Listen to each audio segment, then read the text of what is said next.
और वहीं ज़ैपोरिज़िया में रूस ने बड़ा मिसाइल हमला किया है। ज़ैपोरिज़िया में रूस के मिसाइल अटैक की पुष्टि हुई है। रीजनल एडमिनिस्ट्रेशन चीफ ने मानी है हमले की बात।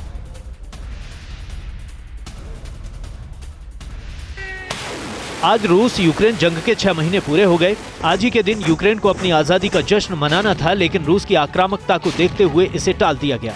यूक्रेन के कई शहरों में कर्फ्यू लगा दिया गया। आशंका इस बात की थी कि आज रूस यूक्रेन पर हमले तेज कर सकता है। ज़ैपोरिज़िया में हुए ताजे हमले ने यह साबित भी कर दिया कि रूस फिर से एक्शन में आ चुका है। हमले का लेटेस्ट वीडियो सामने आ चुका है। ज़ैपोरिज़िया में रूस ने बारूद बरसाना शुरू कर दिया। यहाँ मिसाइल अटैक हुआ। ज़ैपोरिज़िया रीजनल एडमिनिस्ट्रेशन के चीफ ने ज़ैपोरिज़िया में रूस के मिसाइल अटैक की पुष्टि की है। इस हमले में यूक्रेनी टैंक को निशाना बनाया गया है। ज़ैपोरिज़िया पर रूस ने बहुत पहले कब्जा कर लिया था। 4 दिन पहले भी ज़ैपोरिज़िया के प्लांट पर रूस ने बमबारी की थी, जिसके बाद न्यूक्लियर प्लांट से रिसाव का खतरा बढ़ गया था।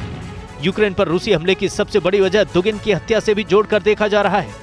पुतिन के बेहद करीबी और यूक्रेन जंग के मास्टरमाइंड अलेक्जेंडर दुगिन की बेटी की हत्या के बाद से इस बात की आशंका बहुत प्रबल हो चुकी है कि रूस अब यूक्रेन पर कहर बनकर टूटेगा और यूक्रेन के शहरों को निशाना बनाएगा। इधर पुतिन के करीबी अलेक्जेंडर दुगिन की बेटी की हत्या पर यूक्रेनी राष्ट्रपति ज़ेलेंस्की का बयान सामने आ गया है। ज़ेलेंस्की का यह कहना है कि दारिया दुगिन की हत्या से यूक्रेन का कोई लेना देना नहीं। रूस चाहे तमाम दावे करे, लेकिन यूक्रेन ये कतई मानने को तैयार नहीं है कि पुतिन के करीबी अलेक्जेंडर दुगिन की बेटी की हत्या में उसका हाथ था। पुतिन अपने जिस करीबी की बेटी की मौत का बदला लेने के लिए यूक्रेन पर नई ताकत और रणनीति के साथ हमला बोलने की तैयारी किए बैठे हैं, उसको लेकर यूक्रेन के राष्ट्रपति ज़ेलेंस्की का बड़ा बयान सामने आया है।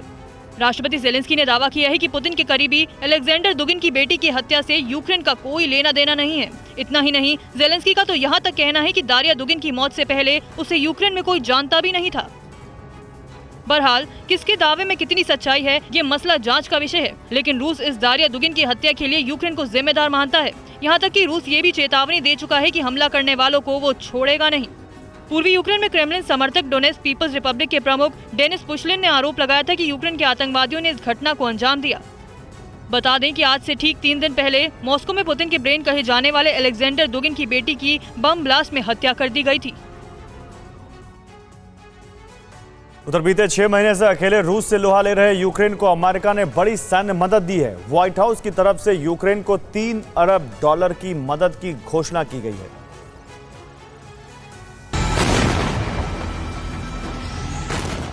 यूक्रेन के स्वतंत्रता दिवस पर अमेरिका ने बड़ी मदद का ऐलान किया है। राष्ट्रपति जो बाइडेन के प्रशासन की तरफ से यूक्रेन को $3 अरब अमेरिकी डॉलर की मदद की घोषणा की गई है। खास बात यह है कि व्हाइट हाउस की ओर से ये ऐलान यूक्रेन की आजादी के मौके पर किया गया है। दावा है कि $3 अरब का हथियार सहायता पैकेज यूक्रेन के लिए 6 महीने में सबसे बड़ा सहायता पैकेज है। उधर जर्मनी ने भी यूक्रेन के लिए सैन्य मदद की घोषणा की है। जर्मन चांसलर ओलाफ शोल्ज की तरफ से यूक्रेन के लिए 500 मिलियन यूरो की सैन्य मदद की घोषणा की गई है। इनमें 3 IRIS T air defence system, armoured recovery vehicle, multiple launch rocket system समेत कई सैन्य उपकरण शामिल हैं। इस बीच कनाडा ने रूस के खिलाफ सख्ती बढ़ा दी है। कनाडा के प्रधानमंत्री जस्टिन ट्रूडो ने रूस के खिलाफ नए प्रतिबंधों की घोषणा की है। समाचार एजेंसी शिन्हुआ की रिपोर्ट के मुताबिक ट्रूडो ने मंगलवार को कहा कि कनाडा रूसी सरकार के 62 करीबी सहयोगियों और रक्षा क्षेत्र की कई इकाई पर प्रतिबंध लगा रहा है। इन 62 हस्तियों में रूसी संघीय गवर्नर और क्षेत्रीय प्रमुखों, उनके परिवार के सदस्यों और रक्षा क्षेत्र की संस्थाओं के वरिष्ठ अधिकारी समेत उच्च पदाधिकारी शामिल हैं।